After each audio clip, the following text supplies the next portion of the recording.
You are listening to the Unslaved Podcast. Please welcome Michael Cremo and David Whitehead. All right, here we are. Welcome, everybody. Welcome to the show. Thanks for tuning in once again to the Unslaved Podcast. Very, very excited for today's show. Very happy to be here. We're going to be talking to Michael Cremo. His website is mcremo.com. And I've had the privilege of working with Michael in the past. We've done a couple shows together. We also got to do a couple live events together here in Canada 2 years ago now. And his work is very, very profound, and it's definitely going to be provoking a lot of questions, a lot of outside of the box thinking for you today. We're going to be talking about human origins, which is a very, very huge subject. Anybody that's living and breathing on the planet today is walking around with that question in their head, at least at some point in their life, of who am I, where do I come from? And getting into that question is quite controversial in our day and age. You know, there's many different perspectives on it. You have on one end of the fence, you've got sort of the creationists coming more from the religious camp.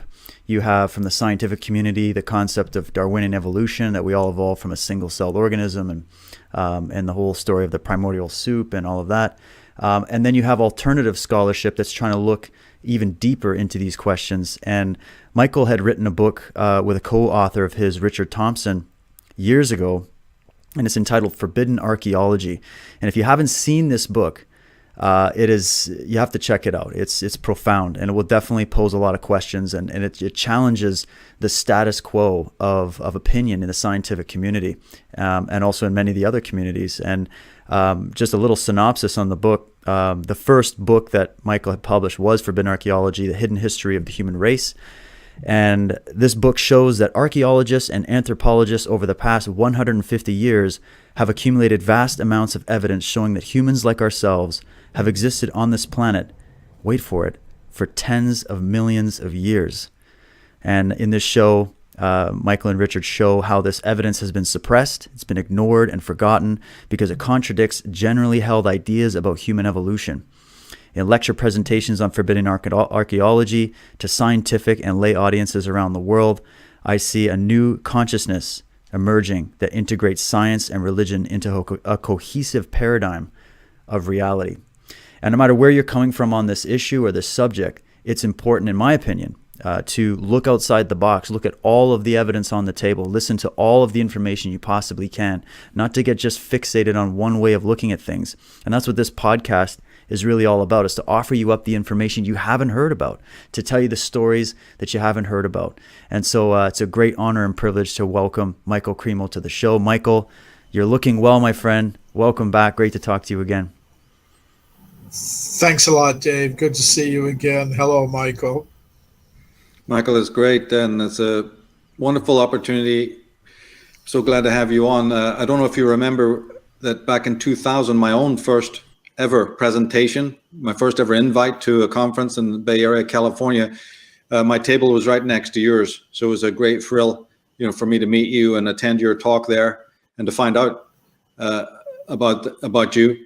And see the overwhelming response as well at that conference. So it was a milestone for me, but it was even extra special get to talk briefly with you and see your presentation at that time. So this is the first time we've talked again. We've actually done several conferences down the line. That one was in 2000 in the Bay Area at the UFO Expo, and we've appeared at other presentations subsequent to that. So but this is the first time we've had a chance to chat more deeply about your work. David's right, you wrote Forbidden Archaeology, then you did Human Devolution after that, and you've even subsequently done other work as well. And I think you compiled all of your different lecture notes as well, in a book. And we definitely want to get into those three books more deeply with you as the hour goes by. But of course, the other thing I'd say about you is that you have a very egalitarian approach, just like what David was saying. It's about getting your arms around all the information, because sometimes, although we have these different groups and we have these different categories, be the creationists or the intelligent design people or the uniformitarianists or whatever it may be, the sort of evolutionists or whatever, people that often get lost in just those categories and actually sort of blind themselves to the information that's in front of them. And you're one of these people that has a very elegant, a mature and egalitarian perspective. You always emphasize that people can believe what they want. You're not there to convince anybody, change their minds. Everybody's at their own level, of dharma and karma, as it were. And the best thing to do is everyone should just get out of everybody's way and let them slowly open the dialogue. Let the dialogue be free. Let the dialogue about these subjects be open. And so this non-partisan, you come from a sort of a non-partisan, very fresh approach on these earth sciences. But of course, the earth sciences then impact every other subject known to man, and even go into the metaphysical. Particularly when you start looking at the thesis that you've created, which is, human devolution. It's a very theosophical, theosophists and a lot of Vedic mystics. And I know that you actually are yourself an initiate of the Hare Krishna movement, which is a branch of Hinduism, which espouses the Vedic, and you're one of the people who've bridged over. The Vedas are one of the oldest documents, part of the oldest canon of literature in the world, and you've taken some of the ideology from the Vedas, but you've also worked all your life to bring the scientific component to that, to bridge an ancient tradition with a modern tradition. So my first question to you was, before we get into the details of your books, as a spiritualist, as a sort of a mystic, and you've spent many years of your life, I think since the 1970s, involved with this mystical path, and its literature very, very well. But you're also a man who's got, the left brain activated, and you're part of the scientific world.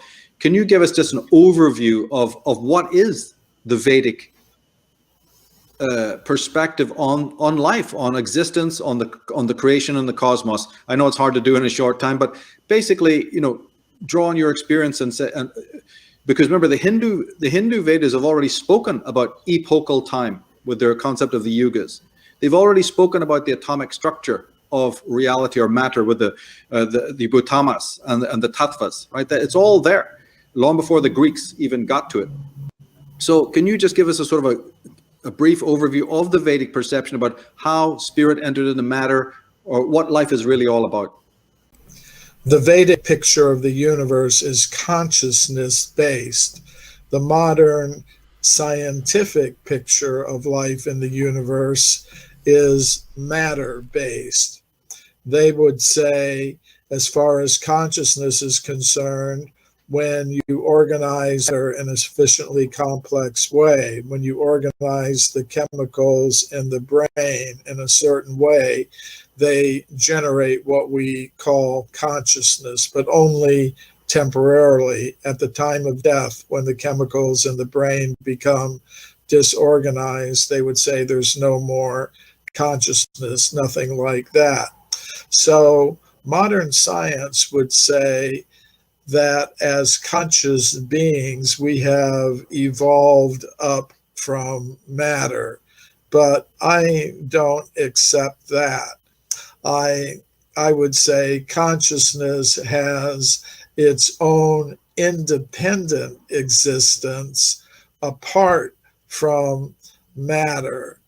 And that's what we really are. We are originally beings of pure consciousness. And under this picture, matter does not produce consciousness. Consciousness does not evolve up from matter. Rather, consciousness originally exists independently of matter. It can come into association with matter. That's what I call devolution. As conscious beings, we don't evolve up from matter. We devolve or come down from pure consciousness. But it's a process that can be reversed, and consciousness can be restored to its original pure state. However, there's not very much impetus to do that in our modern matter-based picture of reality. Those people who control that system would prefer to see us remain involved in a very materialistic sense of our identity, because if we do that, then our goals and values become extremely materialistic. We think that to produce and consume more and more material things organized into different competing groups is the main purpose of human existence. But if we had a different consciousness-based picture of reality, then we would have an entirely different set of political, social, economic, and financial institutions.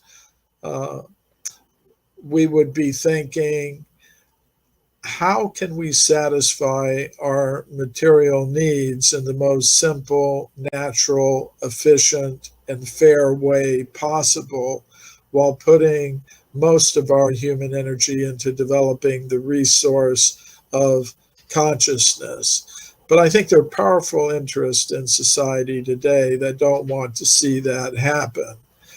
They like the current system. There are huge political, financial, and economic interests involved in maintaining the current set of arrangements. And part of that is keeping people indoctrinated in the idea that they're machines made of matter in competition with each other for survival. So it's not so much about liberation, it's about enslavement. The idea that even the earliest cells of life, it's accidental, it's mechanical, it is clockwork, and then up to the macro level, it's just accidental that the ordered universe, and part of that ordered universe is the arrival of consciousness, is just a series of lucky breaks and accidents. And that, of course, as you're saying, then plays into this obedient, it's the institutionalized dogmatic approach, isn't it? As opposed to the sort of living, right-brained, imaginative centered, spirit-centered concept, where you're moving from different chakras, if you will. You're moving more from the heart as opposed to just the left brain and what have you. And you're starting to see that spirit has infused matter, as you're saying. It's almost like the idealist school, because I always think of certain, not all, but Eastern religions tend to have a synergy, similarity to Western idealistic schools. And the idealist would simply say that matter is the form that spirit has taken in order to bring about what the kind of reality we see. So it's not that there's a differentiation really between matter and spirit. It's just that matter is spirit. It's just the form of, it's sort of the condensement of what we know to be spirit, which is omnidirectional and omniscient and numinous. But then it takes a form, and then we say, this is matter. We put language to that, when in fact it's just a form of spirit is taken, a series of lenses to bring the reality that we see. But then what you're saying is that the materialistic doctrine has forced us to frame that materialism and forget about the artist. You're just looking at the palette and you're looking at the canvas and you're looking at the frame, but you're forgetting all about the artist that drew it. Would that be accurate to say that? That there's a higher intelligence that's being sort of occluded here? Yeah, and I think that's one of the things that the modern materialistic scientific worldview deliberately excludes from its attempts to explain life in the universe. They exclude consciousness as something that exists independent from matter. They exclude the idea that there's any higher intelligence that has something to do with the order and complexity that we observe around us. If you look at science as kind of a game, they would say those are the rules. You can't invoke non-material substance. You can't invoke higher intelligence. You should simply try to explain everything by the actions of matter. And it's okay if you want to make those kinds of rules, but I think a real science should deal with everything that's possibly true about life and the universe. We shouldn't artificially, a priori, make commitments that limit our options in explaining the important questions. So, yeah, you can play science by those rules if you want to, but you should admit you're not considering everything that's possibly true about the world that we live in. What if it's true that there is non-material substance? What if it's true that there is some higher intelligence that's responsible for some of the order and complexity we observe around us? If you a priori exclude those possibilities, then you should admit that your science is not dealing with everything that's possibly true about the world we live in. And I like the point that you made ultimately about matter and spirit. There's an example that kind of helps me think about how they're actually on some ultimate level one, matter and spirit.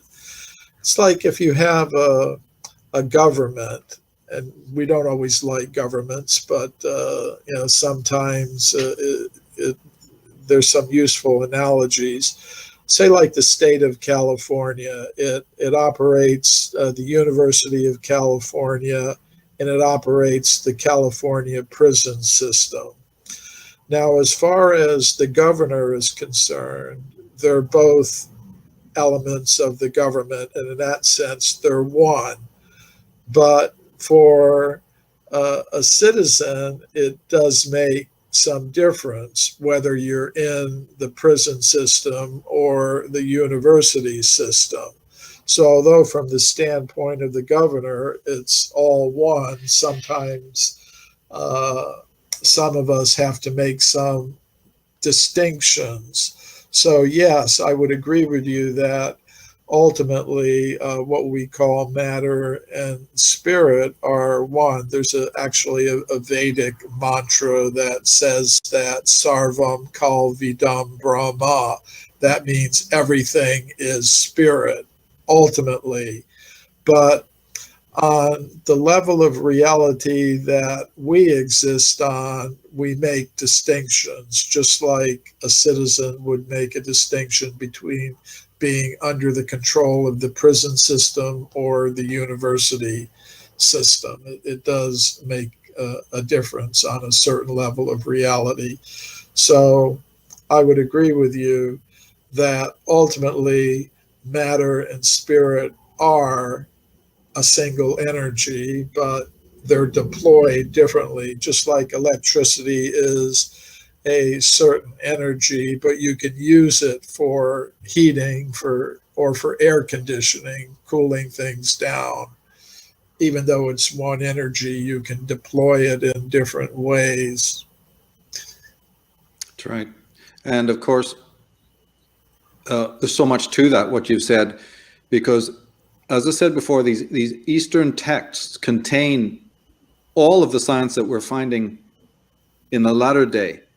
Coming out of the materialism, it was found in the early Greeks, and it's found in these ancient texts as well. So that, and even their epochal concepts of time are something to really learn from, because they help to show us the sort of falsity of the way that we see things materially. Now, because your work straddles this mystical tradition with the materialistic tradition, or the science tradition. And you've been trying to find that, sort of a point of harmony and balance between these two traditions. surely you must be encouraged then by things that you've seen, with your holographic theories, with your, there's a lot of things out there that are now and have been in the past working to refute, the sort of official academic paradigm. Holographic theory jumps to mind. You've got Gaia theory, you've got chaos theory, you've got David Bohm's implicate order concepts, you've got Rupert Sheldrake and his morphogenic fields, you've got the plasma cosmology of Hannes Alfvén, the Swedish plasma cosmologist, you have Walter Russell, you have there's a whole paradigm now called religious naturalism coming right out of the materialistic schools.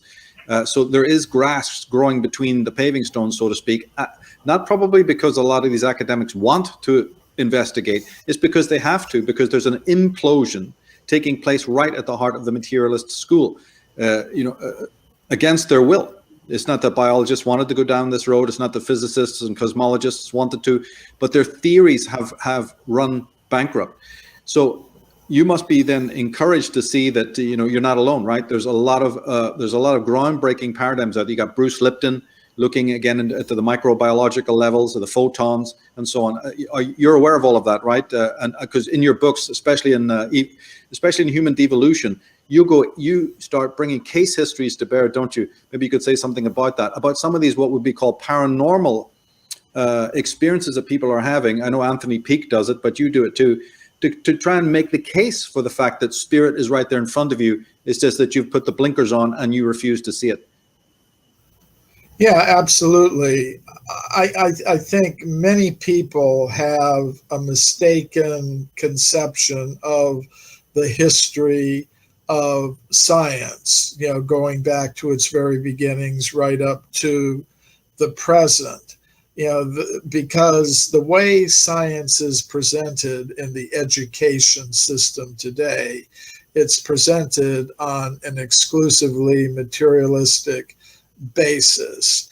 And many of the interesting things that many influential scientists have actually studied are left out of the textbooks. So you're presented with a picture of science that marginalizes and excludes a lot of different phenomena. Some would call them paranormal phenomenon, or things related to consciousness existing independently of matter, or evidence for design in the universe and things like that. Those are all excluded.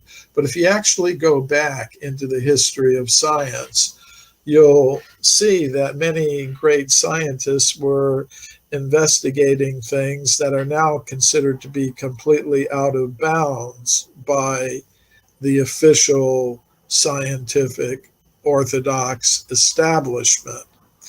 For example, every physics student learns about the work of Pierre Curie and Marie Curie. They were husband and wife. They lived early in the 20th century.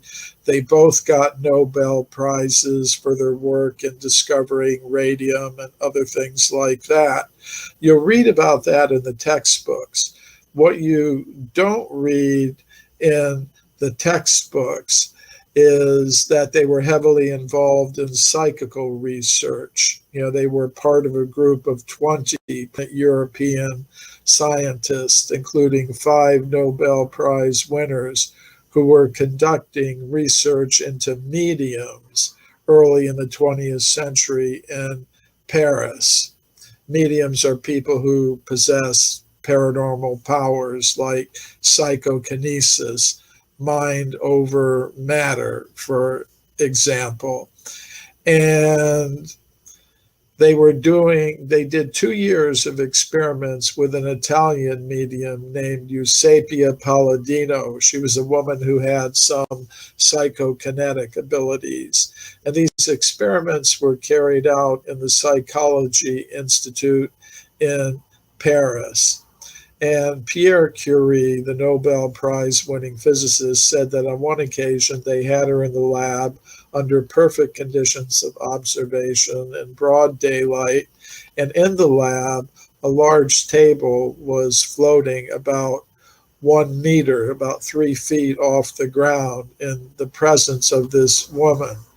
And, after 2 years of experiments like this and getting results like that, the entire group of scientists signed a document saying these things are absolutely true and we have to take them into account if we're going to have a complete picture of reality. Unfortunately, the scientific establishment decided not to take such things into account, and therefore we don't have a complete scientific picture of reality. You mentioned Rupert Sheldrake. A few years ago, he and I both spoke at a conference in Montreal, Canada. He came to my lecture, I came to his. I was very happy to meet him. I've always been very impressed by his work on morphogenetic fields. And he uses that concept of morphogenetic fields to explain phenomenon such as extrasensory perception, the ability to perceive things in ways that shouldn't be possible given the mainstream orthodox scientific picture of what we are as biological organisms. But what I've always found fascinating about Rupert Sheldrake's work is that he gives very simple experiments that anybody can perform to demonstrate these things. Actually, in his lecture that I attended in Montreal some years ago, he did an experiment like that. There were about 100 of us who attended his lecture, and he pointed out that there is such a thing as extrasensory perception, and we all experience it. He pointed out that many of us, practically all of us, have sometimes had the experience that we feel somebody is staring at the back of our head. And, you turn around and you look and somebody's staring, directly at you. And he said, so we divided the people who were there into 50 pairs, 2 people each. One person in each pair was sitting in front of the other person who was sitting behind. He set up an experiment like that. And he gave the person sitting in the back a list of instructions, 20 instructions. Look at the back of the person's head in front of you. Don't look, don't look, don't look, don't. And then the person in front at each interval had to say whether or not the person behind him or her was actually staring at the back of their heads. And, if you say there's no paranormal phenomenon involved, then you would expect, if you added up the results of what the people report, that they would get it right 50% of the time. But actually, it was more like, people were getting 70 to 80% correct.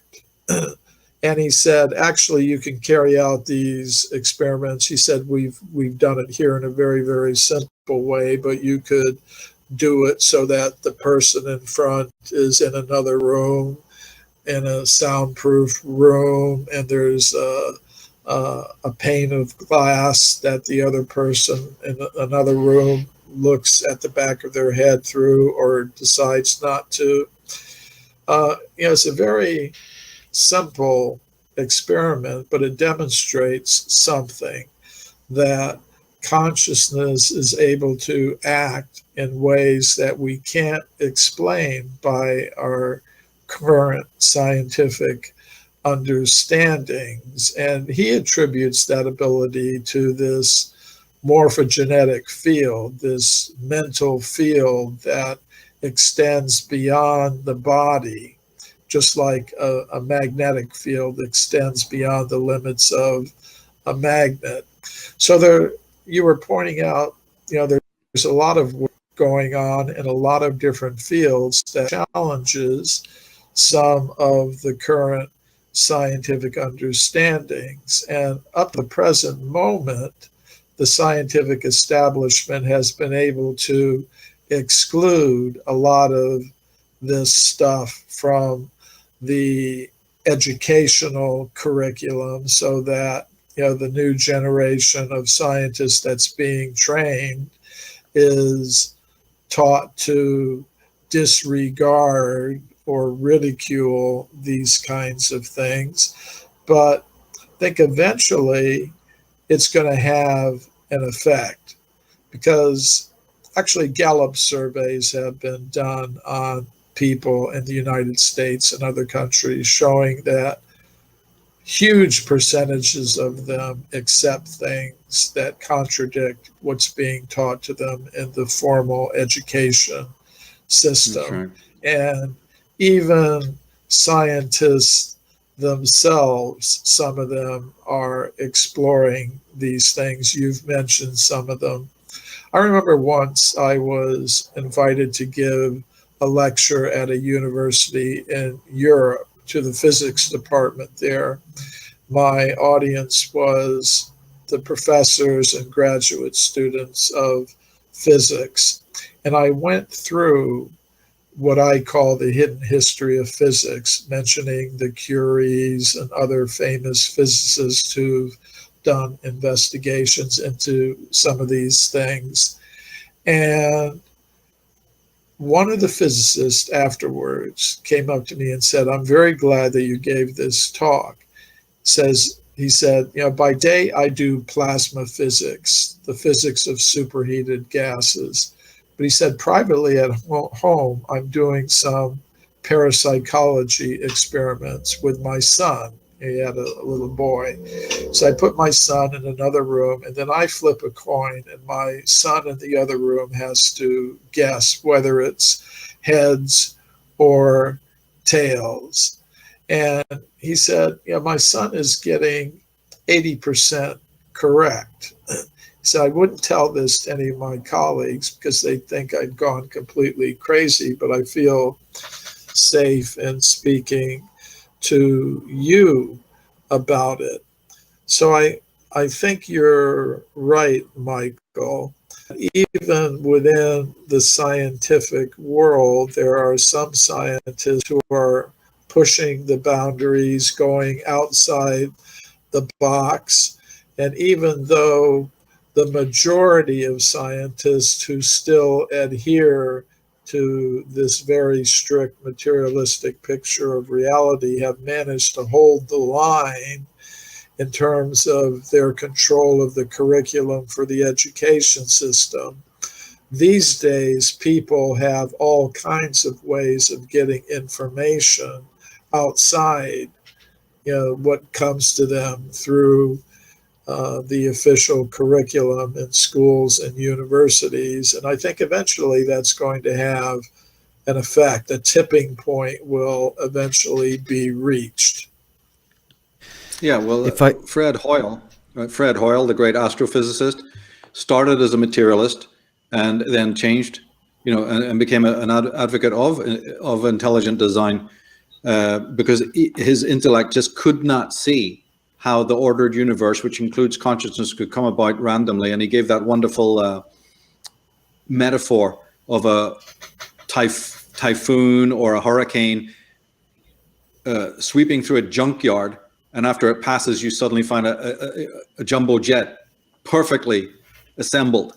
He says that's about the level that the materialist's mind is working on when it comes to an account for the totality of the order of the universe. So there's been even huge bigwigs there. We know that Arthur Conan Doyle, was deeply involved with the spiritualist movement, and as a skeptic had gone to these seances and other paranormal events. Naturally, he said there were charlatans there, but he found some that weren't. So there's been great figures that have, top of the academic totem pole, some of the most respected people, as you say, the Madame Curie and her husband and others. And you do go into a lot of this stuff in your Human Devolution book to present the case, as it were, in a scientific way, that there is something that you haven't been told. And again, as I said, I like your approach because you do it in a very mature way. You're not dogmatic about it. Because of course your point is that's the point. We've had the dogma. Now what we need to do is just browse all the alternatives there and make up our own minds. And just to interject, sorry to interrupt you there, Michael, but just to interject here to add some more credence, I'm going to get Ryan to pull up something on the screen for people when you're speaking about this change that's happening in science. There is a change happening in science. I'm just going to read a little snippet here. There's a website called dissentfromdarwin.org. And it's this article is talking about how ranks of scientists are doubting the Darwinian theory, and it's on the rise. So it's like there's this article saying another 100 scientists or so have joined the ranks of scientists from around the world, publicly stating their doubts about the adequacy of Darwin's theory of evolution. Darwinian is a trivial idea that has been elevated to the status of the scientific theory that governs modern biology, says dissent list signer Dr. Michael Egnar. Egnar is a professor of neurosurgery and pediatrics at the State University of New York, Stony Brook, and award-winning brain surgeon named one of New York's best doctors by New York Magazine. Discovery Institute's Center for Science and Culture today announced that over 700 scientists from around the world, and keep in mind now, ladies and gentlemen, this is from back in 2007, so it has grown since then. Over 700 scientists from around the world have now signed a statement expressing their skepticism about the contemporary theory of Darwinian evolution. That statement is located at dissentfromdarwin.org, and it reads, "We are skeptical of claims for the ability of random mutation and natural selection to account for the complexity of life. Careful examination of the evidence for Darwinian theory should be encouraged." And more scientists than ever before are now standing up and saying that it is time to rethink Darwin's theory of evolution in light of new scientific evidence that shows the theory is inadequate, said John West, who's the Associate Director for the Center of Science and Culture. So I don't know, Ryan, if you kind of have already scrolled down that list there, but that's the actual list that you can get from this website, where you can just kind of see. And there's actually, I've met at least under 10 high-ranking scientists in various fields that feel the same way, but won't come out and say anything publicly because, of course, that would completely ruin their career. Their name would be besmirched all over the place. Michael, I'm sure you've experienced that to a large degree. And I wanted to ask you quickly about a scientist that you had mentioned in the talk that you gave here in Victoria, my hometown, here in Canada, where you were talking about one of the I believe she was an archaeologist, or I'm trying to find her name here, but Virginia Steen McIntyre, where she was sort of ridiculed for finding. She just did her job and she did it well, and she had all the credentials. She was writing for big papers. She was well known and respected. But yet, when she brings evidence forward to say, "Hey, we've got something going on with human origins here," her name is now run through the mud. Could you kind of briefly let people know about that story? Well, Virginia Steen McIntyre is an American geologist who I know personally. In the 1970s, she was called down to Mexico to date an archaeological site at a place called Hueyatlaco. It's near the town of Puebla in central Mexico. And there, a team of American and Mexican archaeologists had uncovered stone tools and weapons in some layers of rock there during their excavations. And of course, they wanted to know how old these things were. So they called a team of geologists from the United States, including Virginia Steen McIntyre, to date the site using different scientific methods in geology. So Virginia Steen McIntyre and her colleagues used 4 different methods to date the site. In the same layers of rock with the stone tools and weapons, animal bones with cut marks on them were found. And they used what's called the uranium series method to date those bones. They got an age of over 250,000 years. Directly above the layer with the stone tools and the cut animal bones was a layer of volcanic ash deposits. So they used a method called the zircon fission track method to date the layers of ash. And they got an age of about 270,000 years. And because the stone tools and other evidence were below that layer, they should be that age or older. So using all four methods that they employed, the geologists concluded the site must be at least 250,000 years old. But the archaeologist in charge of the site refused to accept that age. According to their theories, human beings capable of making those artifacts did not exist anywhere in the world at that time. They hadn't evolved yet, according to their understanding. And what to speak of being present in North America? The current orthodox scientific opinion is that there were no humans in North or South America any earlier than about 20,000 years ago, maximum. So the archaeologists thought this is impossible, 250,000 years, we're not going to publish that. So Virginia Steen McIntyre and her colleagues decided to independently publish the age for the site. But when they did that, they experienced an extreme negative backlash from their colleagues in the scientific world, who were just, they began labeling Virginia Steen McIntyre as a maverick, a publicity seeker. And up to that point, she had been a rising star in her profession.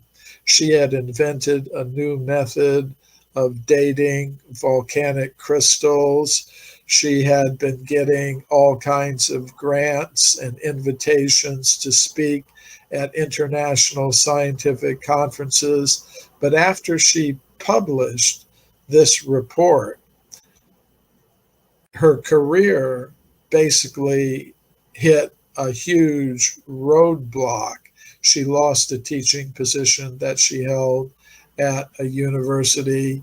Her career was basically finished, but courageously she's kept on reporting these things. There's an organization called the Pleistocene Coalition, which is a group of archaeologists and other scientists who are actively exploring archaeological evidence that contradicts the mainstream theories about the peopling of the Americas. So she's persisting in her work despite all the opposition that she experienced from the mainstream scientific community. She's a real heroine as far as I'm concerned. Have you on your travels, because I know you speak extensively and your books have done very well, people have read them, but from when you're in more of an academic theater, or even talking to friends within the academic movement, have you suffered resistance yourself? To some extent, yes. I would say you have an understanding of the total makeup of the scientific and academic world. And I divide them basically into three groups. One group I call the fundamentalist materialist, and they're supporters of the mainstream orthodox materialistic theories, not so much for purely scientific reasons, but for more ideological reasons, because they believe those theories confirm their primary belief, their prior belief, excuse me, they confirm their prior belief in materialism, atheism, and things of that nature. So they're very much opposed to what I do. They don't want to hear what I say. They don't want anyone else to hear what I have to say. I mean, I've given lectures at hundreds of universities around the world, and usually they go fine. But in some cases, some of these fundamentalist materialists try to take some actions. And they're not always successful, but sometimes they are. There was one case in Russia. You mentioned my books are published in a lot of different languages. One of them is Russian, and I've been to Russia several times. I've lectured at universities all over the country. It was something I really never imagined would ever happen when I initially started doing this research back in the 1980s when the Soviet Union was still there. I never imagined that someday I'd be in Russia at, for example, what they call the Museum in Moscow, speaking against the Darwinian theory of evolution. But it did happen. And I also spoke at many universities there. At one of them, the Tyumen State University in Russia, some professors had invited me to speak about my book, Forbidden Archaeology, and a lecture was scheduled. Then some other professors in the university of this fundamentalist materialist mentality heard about it, and they went to the president of the university and they convinced him to cancel the lecture for basically two reasons. First of all, I was contradicting the theory of evolution, which they didn't like. And second, I was doing it from what we could call a spiritual perspective, which they disliked even more. So the president of the university canceled the lecture. So then the professors who invited me went to the local branch of the Russian Academy of Sciences, and he said, the director there said, well, if they won't let him speak at the university, he can speak here. So they had buses bring professors and students from the university to the Russian Academy of Science auditorium. And the professors who invited me said more people came than would have come if the lecture had been held at the university as scheduled, because everyone was wondering, what is this man going to say that's so dangerous that the president of the university canceled his lecture? So something very interesting happened. The next year, I went back to the same university and I spoke in the biology department there. No problem. I guess they decided better just let him speak and let the students make up their own minds about it. If we try to stop him, it's just going to be worse. And stuff like this happens in the United States also. In 2014, I was invited to speak at Google headquarters in Mountain View, California. Google has a nice policy whereby their employees can invite speakers, authors, researchers, scientists to speak at Google headquarters in Mountain View. So some employees there decided, let's invite Michael Cremo to speak about forbidden archaeology. So they did.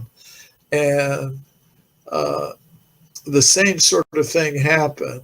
Other employees of Google heard about the lecture and they tried to get it canceled. They were just outraged. They think, how can we have someone, we're a science-based company, and how can we have someone like this speaking at our science-based company? Their problem is they don't understand the real history of science. The cases that I talk about in the book Forbidden Archaeology are reported by scientists in the professional scientific literature. It may not be the part of science that they like, but it is part of science. So they try, again, representative of this fundamentalist materialist element within the scientific and academic world, and they tried to get the lecture canceled, but it wasn't. The lecture did go on. You can see it online. Google's got a channel, authors at Google, and you can see the lecture. But we should put the link below later on. So that's one group in the scientific world, the fundamentalist materialists. There's a second group who are supporters of the dominant theories, but for more or less scientific reasons, not for ideological reasons. And that means they are willing to listen to alternatives. They're willing to consider evidence that contradicts the mainstream scientific theories. And I think that's an important first step, because if ideas are going to change, the first thing that's necessary is that people, scientists, have to be willing to listen to alternative ideas and consider evidence that contradicts the theories that are now considered to be so dominant. So it's scientists in that group who invite me to speak at universities, who approve my proposals to present papers at mainstream international scientific conferences. I'm a member of the World Archaeological Congress, one of the world's largest international organizations of archaeologists. I presented many papers at meetings of the World Archaeological Congress about my work. Some of them have been printed in peer-reviewed scientific publications. I'm also a member of the European Association of Archaeologists. I've spoken at many meetings of the European Association of Archaeologists. So there are some scientists within the scientific world who are open to new ideas. They're willing to listen to them. They're willing to say that, yes, Michael Cremo may have some very individualistic kind of views that are quite different from the norm, but still, it should be part of our discourse. We should be willing to listen and consider what is being said. So there are scientists in that category who are supporters of the current theories, but are willing to listen to alternatives. And then there's a third group, and it's a very small group. They're very much in the minority at this point in time, of scientists who actually agree with the kinds of things that I'm saying and perhaps that you're saying. And you've mentioned some of them. So, but just because a group is in the minority doesn't mean it should be ignored, excluded, demonized, marginalized, as is so often the case. So those are basically the three groups that I see within the scientific and academic world and how they react to my presentations. I would say that I I do appreciate the opportunities I've been given. I've presented dozens of papers at mainstream international scientific conferences. Actually, my most recent book, My Science, My Religion, is a collection of 24 of those papers. And, I could just concentrate on the alternative audience, the people who are actively pursuing the alternative ideas. But I'm trying to stay in touch with all the groups in society who are concerned with these questions. And I think the mainstream scientific group is one that I also try to reach out to in my work. I reach out to intelligent design theorists, spiritualists, people pursuing UFO and ET research, paranormal researchers, conspiracy theorists. I try to stay in touch with a lot of different audiences because I think they all have something to contribute to perhaps a newly emerging consensus about the nature of life and the universe, the nature of reality. How much time do we have left, David, on this side? We're going to have to kick it over to the other side here. But, okay. There's one thing then. When you were speaking about paranormal research, there was one anecdote, and it came out of the neuroscience world, neurology, and it was tests on blind people, in which just photographs and pictures, drawings were put in front of them. Obviously, they're blind; they can't see it, right? But they had them. They had these probes and sensors in different parts of the brain, because that's what they were studying, is the relationship between all the hemispheres. And this is they found out that when blind people had on a screen was put in front of them, or even just a picture of a very angry, aggressive face, although they physically couldn't see it, the brain reacted in exactly the way that you would normally react.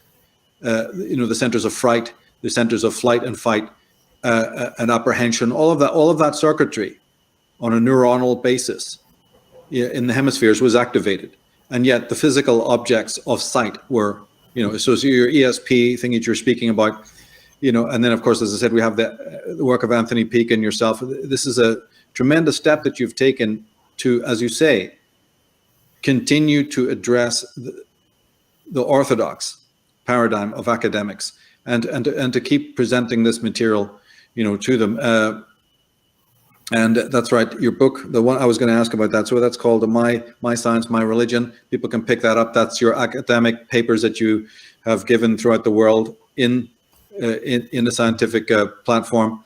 And then you have, of course, the Human Devolution, which is extraordinary, making the case for the paranormal. And then you have Forbidden Archaeology. So, David, did you have a final point before we move over to the other side and get more deeply into this? Yeah, I just wanted to say to Michael that to me, what you were saying there about how you're reaching out to all these different groups, you're trying to address the mainstream, the alternative. That's very much what we're trying to achieve here with this work as well, is to have people open their minds. I mean, not to commit to one kind of dogma. Like Michael Tsarian was saying earlier, we've had the dogma already. And as much as the scientific community, or you can just call it that, the mainstream hardcore scientists, they're supposed to be a bastion for investigation and seeking truth and seeking the answers. That's what science is supposed to be. It's supposed to be a methodology towards uncovering the truth about reality. And as you've tried to do also in your work, is to say, well, reality, what is that? Is it only the material world, or is it also going to involve consciousness and these extrasensory things and alternative viewpoints and other ways of looking at history? And why can't we have an open discussion about this? Why is it about forming groups and teams and cliques, and where everybody's just fighting about what it is, when we should all just be we should be able to debate. I mean, that's the key point, is we should be able to debate and argue these points in a rational manner. I mean, that's the whole basis of the difference between Western civilization and what we had before, was that we're not just going to club each other to death because we disagree. We're going to have good scientific, rational argumentation about these things. But when you start to try to territorialize knowledge and territorialize this field and say, well, this is the only theory that we're going to go with, and yet when you have hordes of scientists coming up and saying, hey, in my field, I'm finding things that are showing that not to be the case. So if there's a fault here, we have to now go back and question this big theory. And the same thing happened with religion and philosophy and everything. And so the point here is, for anybody listening that might be on whatever side of the argument you're on, we have to remain open-minded. I mean, I come at this, I'm a martial artist by trade, and it's my lifestyle. Every day I walk in and do a training session, I have to remain open to a new way of looking at a particular technique, or a new way of moving the body, or a new methodology of breathing that can enhance my performance. Even in the field of health, every body is different. You have to look at health on an individual level and find out what works for you. You have to become your own scientist. And that's what we need to start doing. And yes, listen to all the sides and look at the research. But it's good to have outside of the box thinkers like yourself. And I'm so sad to see when people would throw someone like you, Michael, under the bus just because you're questioning the status quo, right or wrong. I mean, that's to be discovered one day, I'm sure. But really, at the end of the day, we're seeking what's right. We're seeking the truth, and we're finding errors in what we're being told. And in the education system, we can maybe get into this in the other hour, is that we're not teaching children to be open-minded. We're teaching children to say, no, memorize, repeat, and then do it again. And this is what you're going to be told. And we're going to shove it down your throat, and you're not to question that. And what does that do? Does that really push the idea of science forward? As someone like Sir Arthur Conan Doyle, Michael brought up earlier, would have said, the whole Sherlock Holmes method of what science really is. Sometimes you have to go into the fringe, and you have to go and look at alternative theories to find out what's not true in order to come upon the truth. So I just wanted to add that in, and we're going to be moving on to the second hour. And we were supposed to open with this quote. Maybe I'll finish this hour with this quote, and we'll launch us into that hour. It comes from Binder and Flint, their book Mankind, Child of the Stars, where they say, "We wish to state at the outset that we're not to condemn or recommend casting aside the theory of evolution. We believe, along with any biologist or scientist, that its basic premise apparently explains the whole progression of life on Earth, from its earliest beginnings in primeval times to the amazing proliferation of creatures today, with one notable exception. That exception, that damning exception, is the creature called man." So we're going to explore some of these ideas in more detail. I want to thank everybody for joining us here on the Unslaved podcast for the first hour. Please visit our site, unslaved.com, and become a member. Check out our work. We've got a huge archive of shows and information there for you to browse, to give you more information on these subjects and more. And the remainder of this show will be there for members as well. So check us out, and thanks everybody for tuning in. We'll catch you on the other side.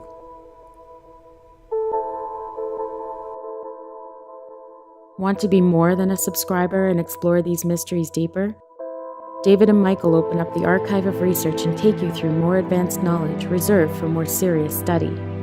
Become an Unslaved member and receive unlimited access to full-length downloadable MP3s and HD video of all Unslaved episodes ad-free.